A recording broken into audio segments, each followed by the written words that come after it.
তোমাদের সবাইকে ম্যাথস আউটপুটে আবার একবার স্বাগত জানাই। তো এবিটিএ সলিউশন চলছে ম্যাথামেটিক্সের, এটা আমাদের পার্ট 8 ভিডিও, ঠিক আছে? এর আগে 7টা ভিডিও হয়ে গিয়েছে, যারা দেখোনি আমাদের প্লেলিস্টে গিয়ে লিঙ্ক পেয়ে যাবে।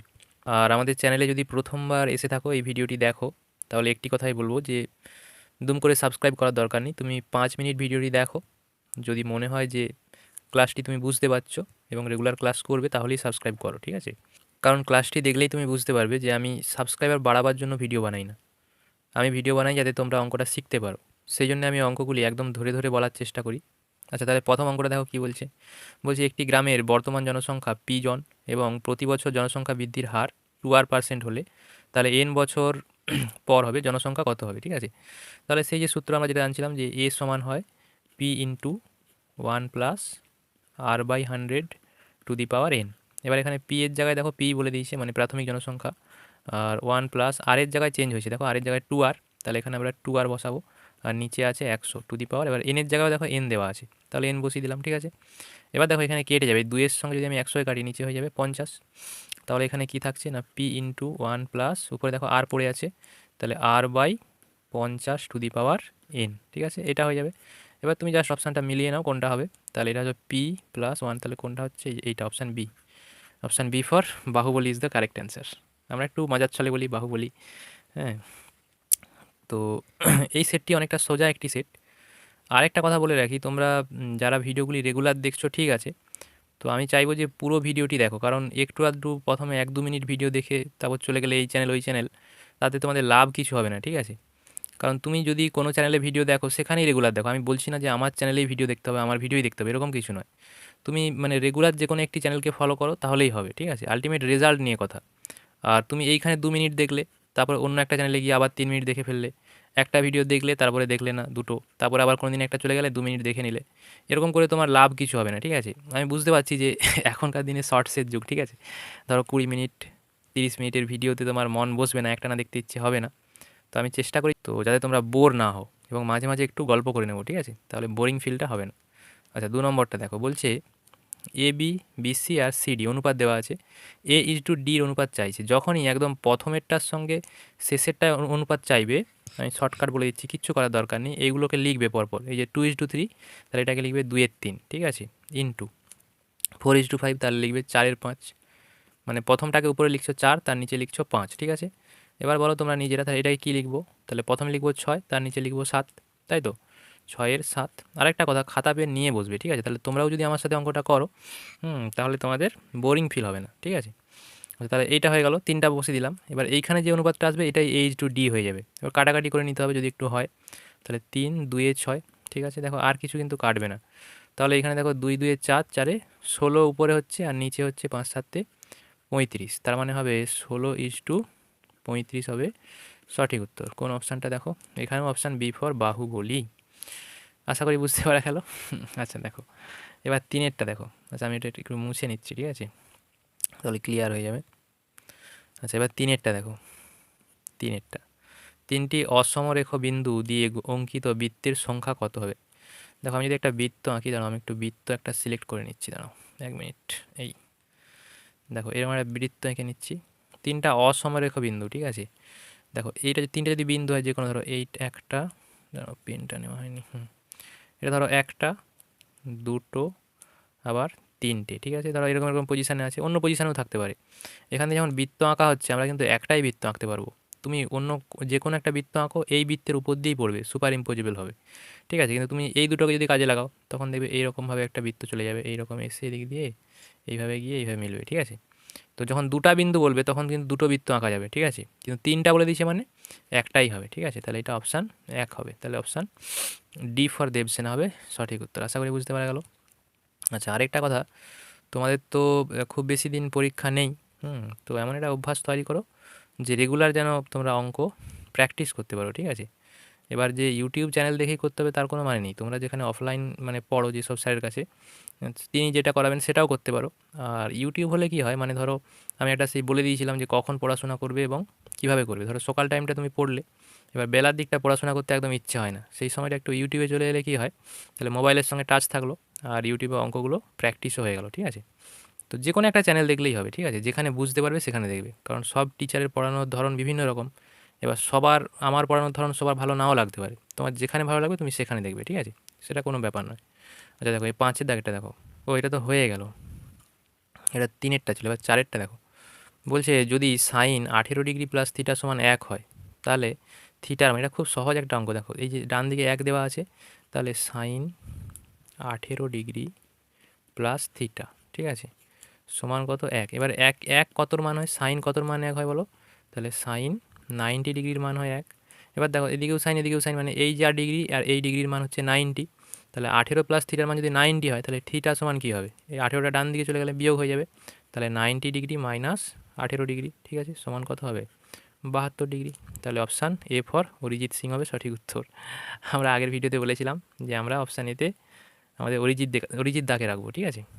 আচ্ছা, তারপর দেখো 5-এরটা, ঠিক আছে? আচ্ছা, ভিডিওটা যত লম্বা হতে থাকবে তোমাদের বোরিং হয়তো তত বাড়তে থাকবে, ঠিক আছে? যে আর ভালো লাগছে না, আর ভালো লাগছে না, তখন আমি একটু গল্প করে নেব। দেখো 5-এটা দেখো, বলছি একটি লম্ববৃত্তাকার চোঙের ভূমির ব্যাসার্ধের দৈর্ঘ্য দ্বিগুণ আর উচ্চতা অর্ধেক করা হলে চোঙের আয়তন কত হবে? দেখো প্রথমে একটা আমি লম্ববৃত্তাকার চোঙে ধরে নিলাম ব্যাসার্ধ আর, আর উচ্চতা বলছি, তাই তো, উচ্চতাটা এইচ ধরে নিচ্ছি, ঠিক আছে? তাহলে আমি প্রথমে আয়তনটা কী করব? না, আমি প্রথমে আয়তন বের করব। এবার চোঙের আয়তন কত হয়? না, পাই আর স্কোয়ার ইন্টু এইচ। তারপরে ওরা কি বলছে, দেখো কালারটা চেঞ্জ করে নিই। তারপরে ওরা বলছে যে ব্যাসার্ধটা দ্বিগুণ করব, তাহলে আগে আর ছিল, এখন হয়ে যাবে 2r, তাই তো? আর বলে দিয়েছে কি না, উচ্চতা অর্ধেক, উচ্চতা এইচ ছিল, তাহলে এখন হয়ে যাবে h/2, বুঝতে পারছো? তাহলে এখন আমি আয়তন বের করবো। আয়তন কী হবে? না, পাই আর স্কোয়ার, আর এর জায়গায় তাহলে 2r, তাহলে 2r এর স্কোয়ার ইন্টু এইচ, মানে এইচের জায়গায় h/2 বসবে। আশা করি বুঝতে পারছো। তাহলে এইখানটা দেখো ভালো করে, তাহলে পাই ইন্টু, তাহলে এখানে কী হবে, 2 2 4 আর স্কোয়ার ইন্টু h/2। এবার এই দেখো 2-এর সঙ্গে এখানে এটা কাটবে, 2 হয়ে যাবে। তাহলে এখানে দেখো এই 2টা এদিকে আসবে, তাহলে 2 ইন্টু পাই আর স্কোয়ার, এইচ আছে এখানে, এই যে এইচ, তাহলে পাই আর স্কোয়ার এইচ এখানেও আছে এখানেও আছে, কিন্তু মানে যেটা প্রবলেম হয়েছে বা চেঞ্জ হয়েছে সেটা কি, দ্বিগুণ হয়ে গেছে। দেখো দ্বিগুণ হয়ে গেছে, তাহলে অপশান ডিতে দেখো দ্বিগুণ দেওয়া আছে, এই যে অপশান ডিতে দ্বিগুণ, তার মানে দ্বিগুণ হয়ে যাচ্ছে, ঠিক আছে? তাহলে অপশান ডি ফর দেবসেনা হবে সঠিক উত্তর। আশা করি বুঝতে পেরেছো। আচ্ছা, আমরা এরকম ধরে ধরে বলবো যাতে তোমাদের বিরক্তি না লাগে, ঠিক আছে? আর আমি সবসময় বলবো যে খাতা পেন নিয়ে বসবে আর রেগুলার ক্লাস করো, নাহলে আসলে কী বলো তো, এখন শর্টসের যুগ, এখন মন টিকতে চায় না, মোবাইল হাতে পেলেই মনে হয় যে একটু অন্য কিছু দেখি, ফেসবুক হোয়াটসঅ্যাপ এসব করে নিই, ঠিক আছে? ওখানে কনসেন্ট্রেশনটা ভালো থাকে, আর এইসব পড়াশোনার কন্টেন্ট তো। আচ্ছা 6-এরটা দেখো, বলছে এগুলার তথ্যের মধ্যমা কত হবে? মধ্যমা মানে কি হয়? না, মিডিয়ান। মধ্যমা বের করার নিয়ম আমি কি বলছিলাম? ছোট থেকে বড় আকারে সাজাবে, যেটা মাঝখানে হবে সেটাই হবে মধ্যমা, ঠিক আছে? তোমাদের এটা হোমওয়ার্ক দিলাম আমি, তোমরা কমেন্ট করবে এখানে মধ্যমাটা কত হবে, এবং নিজেরা করে তারপর কমেন্ট করবে, এরকম নয় যে বইয়ের উত্তর দেখে কমেন্ট করবে, ঠিক আছে? আচ্ছা নেক্সট দেখো 2-এর দাগের 1-এরটা সেই পার্টনারশিপের অঙ্ক। এখানে বলছে ব্যবসায় লভ্যাংশের অনুপাত আমরা কি জানি? না, মূলধনের অনুপাত আমি বলেছিলাম যে যখন এখানে দুটো শূন্য থাকবে, একই রকম শূন্য থাকবে, কেটে দেবো, ঠিক আছে? তাহলে এখানে কেটে দিয়েছি, তাহলে এখানে কী নেব? 9 × 5 = 2। এখানে কি আছে দেখো, 6 × 9, 6 × 9, আবার দেখো 9 9 কেটে যাবে, তাহলে উত্তর হবে 5:6। তাহলে এখানে কী হবে, 5:6 হবে সঠিক উত্তর 1-এরটা। বুঝতে পেরেছো আশা করি। এবার 2-এরটা দেখো, সেই আছে দ্বিঘাতকরণী চ্যাপ্টারের অঙ্ক, সম্ভবত দ্বিঘাতকরণী তো ছিল চ্যাপ্টারের নামটা ভুলে গেছি। আচ্ছা দেখো, এবার এই যে ভিডিওগুলো আমি করি, আমার তো সারাদিন অফলাইনে পড়ানো থাকে ব্যাচে, এখন ক্লাস 10 চলছে, আর অন্যান্য স্টুডেন্টরাও টুকটাক চলছে, তো আমি এগুলো রাত্রের দিকে রেকর্ড করি, সারাদিন টাইম পাই না। দুদিন খুব ব্যস্ত ছিলাম বলে দুদিন রেকর্ড করা হয়নি, তো এখন আবার সময় পাচ্ছি, তোমাদের জন্য ভিডিওগুলি রেকর্ড করছি, ঠিক আছে? যদি ভালো লাগে অবশ্যই একটা লাইক করে দিও। লাইক করলে ভালো লাগে আর কি, যে ভিডিওটা বানিয়েছি, তো তোমাদের অনেক সাপোর্ট আমি পেয়েছি, কারণ নাহলে এত কম দিনের মধ্যে এই 300+ সাবস্ক্রাইবার হওয়া সম্ভব নয়, তোমাদের সাপোর্ট ছাড়া এটা পাওয়া সম্ভব নয়। দেখো তাহলে এক্স সমান কী দেওয়া আছে, 2√2 দেওয়া আছে, আর এখানে দেখো 1/x আছে, ঠিক আছে? তাহলে আমার দিকে 1/x বের করতে হবে। 1/x কী হবে? না, 1/3 + 2√2, ঠিক আছে? আচ্ছা, এখানে আমি একটা শর্টকাট বলে দিই, মানে এইসব অঙ্ক করার জন্যে। দেখো যখনই এখানে স্কোয়ার করবে, এই 3-এর স্কোয়ার করবে 9 হবে, আর এইটা যদি স্কোয়ার করো, দেখো 2 2 4 × 2 মানে 8 হবে। যখন এদের মধ্যে ডিফারেন্সটা 1-এর হবে, তার মানে বুঝে নেবে যে যখন তুমি করণী নিরসন করবে, নিচের যেটা থাকবে সেখানে যে ডিফারেন্সটা 1 হয়ে যাবে, তাহলে নিচেরটা নিয়ে ভাবার দরকার নেই। তাহলে এইটার উল্টো কী হবে না 1/x হয়ে যাবে কি এর বিপরীত সাইন হয়ে যাবে। তাই এটা সরাসরি লিখে ফেলবে যে x সমান যদি এরকম হয় তাহলে 1/x সমান হবে 3 মাইনাস 2√2, ঠিক আছে। এবার দেখো এইখানে যোগ আকারে আছে যে x প্লাস 1/x, তাহলে এদিকটাও যোগ হবে, তাই তো। তাহলে যোগ হলে দেখো যে প্লাস মাইনাস কেটে যাবে, কেটে গেলে যে 3 + 3 কত হবে 6 হবে, 6 হবে সঠিক উত্তর। তাহলে 6 হবে সঠিক উত্তর এই প্রশ্নের, এই হলো 6, ঠিক আছে। আচ্ছা তারপরটা দেখো, তিনেরটা দেখো, বলছে যে কোনো বৃত্তস্থ চতুর্ভুজের বিপরীত কোণ দুটির সমষ্টি কত হবে। এটাই বলার কিছু নেই আমার, তোমরা জানো বৃত্তস্থ চতুর্ভুজ মানে কি বৃত্তের মধ্যে একটা চতুর্ভুজ, বিপরীত কোণ কত হয়, এই কোণটার সঙ্গে এই কোণটা যোগ 180 ডিগ্রি হবে, কেন সম্পূরক হয়, তাই তো। তাহলে এটা হবে 180 ডিগ্রি। ক্লিয়ার? বোরিং ফিল হচ্ছে নাকি? বোরিং হওয়ার কথা নয়, যদি খাতা পেন নিয়ে বসো তাহলে বোরিং হবে না, ঠিক আছে। দেখো এটা দেখো, এখানে পূরক কোণ যখনই বলবে এটাকে 90 থেকে বিয়োগ করবো। এবার দেখো এখানে মিনিট আর সেকেন্ড আছে, তাহলে 90 ডিগ্রিতে আমি কী করে মিনিট আর সেকেন্ড আনবো, 90 ডিগ্রিকে আমরা লিখতে পারি কি, দেখো আমি বলে দিচ্ছি, 90 ডিগ্রিকে কী লিখতে পারি না 89 ডিগ্রি 60 মিনিট লিখতে পারি, ঠিক আছে। তারপরে এইটা এই 60 মিনিটকে আবার কী লিখতে পারি, তাহলে এই 89 ডিগ্রি একই থাকবে, আর 60 মিনিটকে লিখতে পারি 59 ডিগ্রি, এই 59 মিনিট 60 সেকেন্ড। এটাকে আবার ভেঙে নিলাম, এখান থেকে এইটাকে বিয়োগ করবো, ঠিক আছে। তাহলে এটা কত দেওয়া আছে 65 ডিগ্রি 35 মিনিট 25, এটা সেকেন্ড হবে, ভুল হয়ে গেছে, সেকেন্ড হবে। আচ্ছা তাহলে যদি আমি বিয়োগ করি দেখো এটা কত হবে, 60 থেকে 25 বিয়োগ করলে 35, এটা হয়ে গেল সেকেন্ড। আর 5 4 9 24 মিনিট হবে, আর এখানে 5 4 9 এখানেও 24, ঠিক আছে। তাহলে 24 ডিগ্রি 24 মিনিট 35 সেকেন্ড হবে সঠিক উত্তর। জাস্ট বিয়োগ তোমরা নিজেরাও পারবে, আমি তবু করে দিলাম, ঠিক আছে। দেখো আচ্ছা এইটা 5এরটা, বলছে একটি ঘনকের সমগ্রতলের ক্ষেত্রফল এক্স বর্গ একক এবং হবে এটা, এবং কর্ণের দৈর্ঘ্য ডি একক হলে এক্স আর ডি এর মধ্যে সম্পর্ক। এটা একটু ভালো অঙ্ক, সহজ। দেখো ঘনকের সমগ্রতলের ক্ষেত্রফল কী হয়, ঘনকের সমগ্রতলের ক্ষেত্রফল হয় 6a², আমরা আগে বলেছিলাম, ছবি এঁকে দেখিয়েছিলাম, আগের ভিডিও না দেখলে দেখে নেবে, ঠিক আছে। এইটা 6a² কি না সমগ্রতলের ক্ষেত্রফল, এটাকে দিয়ে রাখছে কত এক্স, তাহলে এক্স সমান লিখতে পারি 6a², ঠিক আছে। আর কর্ণের দৈর্ঘ্য ডি, ডি সমান তাহলে কী হবে, কর্ণ মানে আমরা কী জানি, কর্ণ হয় √3 × a, ঠিক আছে। এবার দেখো এখান থেকে এ সমান কী পেতে পারি, এ সমান পেতে পারি d/√3 হবে, এই যে এই √3টা নিচে নেমে যাবে। তাহলে এখানে এর মানটা তুমি বসিয়ে দাও, আর কিচ্ছু নয়। তাহলে 6 ইন্টু এখানে দেখো a², তার মানে এইটার স্কোয়ার হয়ে যাবে, তাহলে হবে কি d²/√3² মানে কত হবে 3 হয়ে যাবে, ঠিক আছে। এবার 3 দিয়ে যদি কাটি 3 2 6, তাই তো। তাহলে এক্স সমান হবে 2d², ঠিক আছে। এটা হবে রিলেশন, খুব সহজ। তাহলে কিছু নয়, প্রথমে আমরা এটা সূত্র অনুযায়ী আর এটাও সূত্র অনুযায়ী, এখানে যেহেতু এ আছে তাহলে আমি কী করলাম, এখান থেকে এ বের করে নিলাম, নিয়ে এই মানটা বসিয়ে দিলাম, আর কিছু নয়, এখানে উত্তর এসে গেল, ঠিক আছে। আশা করি বুঝতে পারা গেছে। আচ্ছা দেখো তারপরেরটা দেখো, দেখো আমি প্রত্যেকটা অঙ্ক এক্সপ্লেন করে বলি বলে হয়তো একটু সময় লেগে যায়, তো সব রকম স্টুডেন্টকে নিয়ে চলতে হবে, ঠিক আছে, কারণ অনলাইনে পড়াচ্ছি। তো কেউ হয়তো বলবে যে স্যার আমি বুঝতে পারলাম না, আপনি চট করে করিয়ে দিয়ে চলে গেলেন, সেই জন্য আমি সব রকমই বলে রাখি। এবার যারা একটু ধরো অঙ্কে ভালো বা এইসবগুলো ভালো মতো জানো, একটু স্পিড যাদের আছে, তারা একটু ভিডিওটা স্পিডে দেখতে পারো, ঠিক আছে। স্পিডটা 1.25 করে নিতে পারো, ঠিক আছে। আচ্ছা নেক্সট, এইগুলির গড় 25 হলে তাহলে এগুলার গড় কত হবে। এখানে আমি একটা ভালো একটা বলে দিচ্ছি, একদম রামবান। সেটা কি না, গড় যেটি দেওয়া থাকবে একদম রামবান অস্ত্র, আমি যেটা ট্রিক্সটা বলছি, গড় যেটা দেওয়া থাকবে, তাহলে এই প্রত্যেকটা রাশির গড় এইটা। এবার দেখো প্রত্যেকটা রাশির সঙ্গে দেবে একটা নির্দিষ্ট সংখ্যা যোগ থাকবে, অথবা বিয়োগ থাকবে, অথবা গুণ থাকবে। প্রত্যেক ক্ষেত্রে যেটা করা থাকবে সেটাই তুমি এখানে করে দেবে। তাহলে এখানে দেখো 25 আছে, প্রত্যেকটার সঙ্গে 5 যোগ করা আছে, তুমি কী করবে অ্যাভারেজের সঙ্গে 5 যোগ করবে, 25 5 কত হবে 30, তাহলে 30 হবে উত্তর। এবার বলে দিই যদি মাইনাস করা থাকতো, এখানে x-5 এখানে মাইনাস করতে, এখানে যদি গুণ থাকতো ইন্টু 5 তখনও কী করতে গুণ করে দিতে, কারণ প্রত্যেকের সঙ্গে হচ্ছে, আর কিছু দেখা দরকার নেই, এটা হচ্ছে শর্ট ট্রিক। এই জিনিসগুলো প্র্যাকটিস করতে করতে আসে, একদিনে আসবে না, ঠিক আছে। আচ্ছা নেক্সট, তাহলে আমরা 2-এর দাগ হয়ে গেল, এবার 3-এর দাগ, 3-এর দাগের কটা করে নিলেই হয়ে যাবে, ঠিক আছে। একটু ধৈর্যটা ধরে রাখো, দেখে নাও ভিডিওটা, কারণ তুমি হয়তো পরীক্ষার হলে বসে আছো, ঠিক আছে। এবার পরীক্ষার হলে গিয়ে দেখলে যে একটা শর্ট কোশ্চিন আটকে গেছে, ঠিক আছে। তোমার সামনের বন্ধুকে জিজ্ঞাসা করলে যে ভাই এই অঙ্কটা একটু বলে দে, আরে ইনভিজিলেটার এখন বাইরে গেছে, স্যার এখন বাইরে গেছে, এই সময় একটু বলে দে, আর আটকে যাচ্ছে। তখন সে বলবে তুই এটা দেখিস নি, এটা ম্যাথস আউটপুটে করিয়ে রেখেছে। তখন তুমি তুমি বলবে না আমি তো শেষের দিকে এগুলো দেখিনি, তাহলে স্যার তো বলছিল দেখতে, তুই কেন দেখিস নি, আমি এখন বলতে পারবো না, ব্যাস তোমার হয়ে গেল। সেই জন্য বলছি পুরো ভিডিওটা দেখে নাও, ঠিক আছে, এখনও সময় আছে।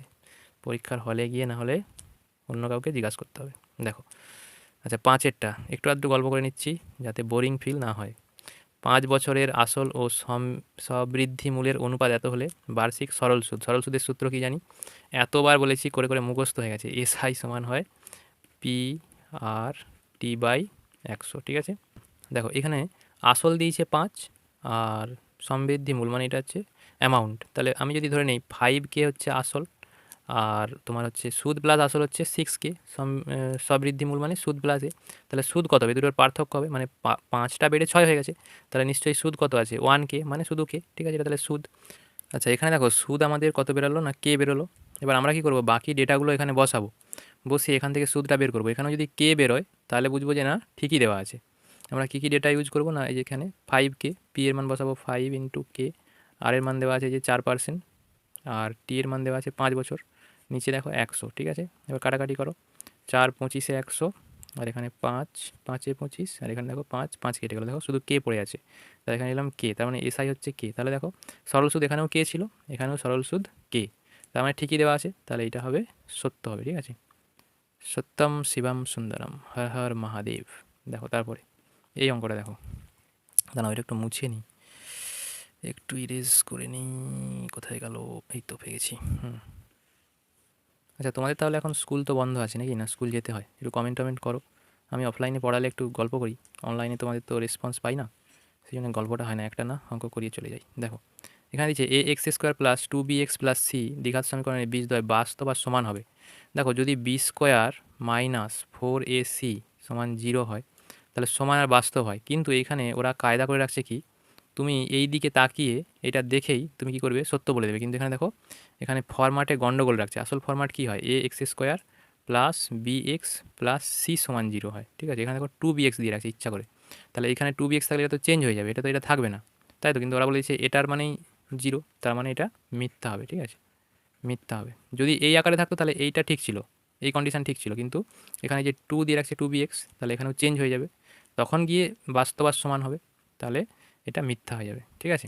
আচ্ছা নেক্সট দেখো, আর মাত্র 3টা অঙ্ক আছে, 3টা না 4টা আছে, এই সেটটা সহজ অনেক আমি দেখলাম অন্য সেটের থেকে। আচ্ছা অর্ধবৃত্তাংশস্থ অপেক্ষা বৃহত্তর, ও এই অঙ্কটা আগের সেটেই দেওয়া ছিল, দেখো আগের সেটেই বলেছিলাম আমি, একটা এক্সপ্লেন করে যেটা মিথ্যা হবে, ঠিক আছে, এটা 4এরটা দেখো সাইন 4θ আর কস 5θ সর্বোচ্চ মান 9 দিয়ে রাখছে, ঠিক আছে। আমরা কি জানি সাইন থিটার সর্বোচ্চ মান কত হয়, সাইন 90 হয়, তার মান কত হয় 1 হয়, আর কসেরও সর্বোচ্চ মান 90, এই কস 0 ডিগ্রি মান হয় 1, তাহলে সর্বোচ্চ মান 1 হয়। এবার দেখো এখানে 4θ 5θ আমি যদি থিটার ভ্যালু কিছু একটা বসাই পুরোপুরি 1 আসবে না, আমি সাইন 4θ যদি 1 ধরে নিই আর কসের কিছু একটা আলাদা মান আসবে, ঠিক আছে। তো আমি ক্যালকুলেট করছি না, তো মানটা 2-এর বেশি হবে না, ঠিক আছে, 2-এর একটু কম হতে পারে, কিন্তু 9 কখনোই হবে না, যেহেতু শর্ট কোশ্চিন আমি আর ক্যালকুলেট করে দেখাচ্ছি না, তো এটা ডাহা মিথ্যা হবে, ঠিক আছে, আমি কেটে দিলাম মিথ্যা, ঠিক আছে। আচ্ছা নেক্সট 5এরটা দেখো, বলছি একটি নিরেট গোলক আর অর্ধগোলকের সমগ্র তলের ক্ষেত্রফলের অনুপাত এইটা, নিরেট গোলক, ঠিক আছে, তোমরা পরিমিতির সূত্রগুলো একদম ভালো করে মুখস্থ করে নেবে, ঠিক আছে, যেন পরীক্ষার হলে গন্ডগোল না হয়, ঠিক আছে, কারণ পরিমিতির একটা অঙ্ক ছাড়া যাবে না, খুব সহজ অঙ্ক। দেখো বলছি একটি নিরেট গোলক, গোলকের আর অর্ধগোলকের সমগ্র তলের ক্ষেত্রফল, গোলকের সমগ্র তলের ক্ষেত্রফল কী হয় না 4πr² হয়, আর অর্ধগোলকের কী হয় না 3πr² হয় সমগ্র তলের ক্ষেত্রফল, তাহলে অনুপাত কী হবে দেখো πr² কেটে যাবে, 4:3 হবে অনুপাত, ঠিক আছে। যারা বলবে যে স্যার গোলকের তো 4πr², অর্ধগোলক মানে অর্ধেক, তাহলে 2πr² হবে, 3πr² কেন হলো, তাদের জন্য বলে দিচ্ছি। দেখো এটা হচ্ছে অর্ধগোলক, দেখো এর একটা বেস থাকে, বেস মানে নিচের তলের ক্ষেত্রফল, এখানে এইটার কী হয়, এটা একটা বৃত্তের মতো, তাহলে এর ক্ষেত্রফল কত হবে πr² হবে, আর উপরেরটা যেহেতু সেই অর্ধগোলকের অর্ধেক তার জন্য উপরেরটা হয় 2πr², তাহলে এই দুটোকে দেখো যোগ করলে হয়ে যাচ্ছে 3πr²। আশা করি বুঝতে পেরেছো, তোমরা অনেকেই জানো, যারা জানো না তাদের জন্য একটু বলে দিচ্ছি, ঠিক আছে। আচ্ছা ভিডিওটা হয়তো একটু বড় হতে পারে, কিন্তু আমি বলবো যে তোমরা পুরো ভিডিওটাই দেখো, এই ভিডিওর মধ্যে কোনো ফাঁকি দেওয়া নেই, যে দুম করে কিছু বলে দিয়ে চলে গেলাম, কিছু ছেড়ে দিলাম, এইসব কিছু নয়, ঠিক আছে। তো আজকের ভিডিওর লাস্ট অঙ্ক দেখো 6এরটা, 8 6 7 10 এইসব সংখ্যাগুরু মান হলো 8 দেওয়া আছে, ঠিক আছে। সংখ্যাগুরু মান মানে আমি কি বলছিলাম, কিছু না, ম্যাক্সিমাম টাইম রিপিটিং নাম্বার, কোন সংখ্যাটা সবচেয়ে বেশিবার রিপিট হয়েছে, দেখো ওরা যেহেতু 8 দিচ্ছে আমরা 8টাকে আগে চেক করে দেখো, 8 একবার, দুবার, তিনবার, চারবার, তাহলে আর কেউ যদি 4বার রিপিট হয়, যদি রিপিট না হয় তাহলে 8ই হয়ে যাবে সংখ্যাগুরু মান। দেখো এখানে 6 কবার আছে, 6 দুবার আছে কেটে গেল, 7 দুবার আছে কেটে গেল, আর কেউই নেই 8ই আছে, তাহলে 8 হয়ে যাবে, তাহলে এটা হয়ে যাবে সত্যম শিবম সুন্দরম, ঠিক আছে, তাহলে এটা হয়ে যাবে সত্য। তাহলে দেখো আমাদের ভিডিওটা আজকে চটপট হয়ে গেল, অঙ্কগুলো সহজ ছিল বলে, ঠিক আছে। তো এইরকম একটা ব্যাপার। আচ্ছা, তোমরা এক কাজ করবে, মাঝে মাঝে এই ভিডিওগুলো রিপিট করবে। তোমরা কী করবে, আমি যখন করাবো খাতায় তুলে নেবে, ঠিক আছে? খাতায় এরকম পরপর তুলে নেবে, আর মাঝে মাঝে খাতাগুলো একটু উল্টে পাল্টে রিপিট করবে, রিভিশন দেবে, নাহলে সব বেকার হয়ে যাবে।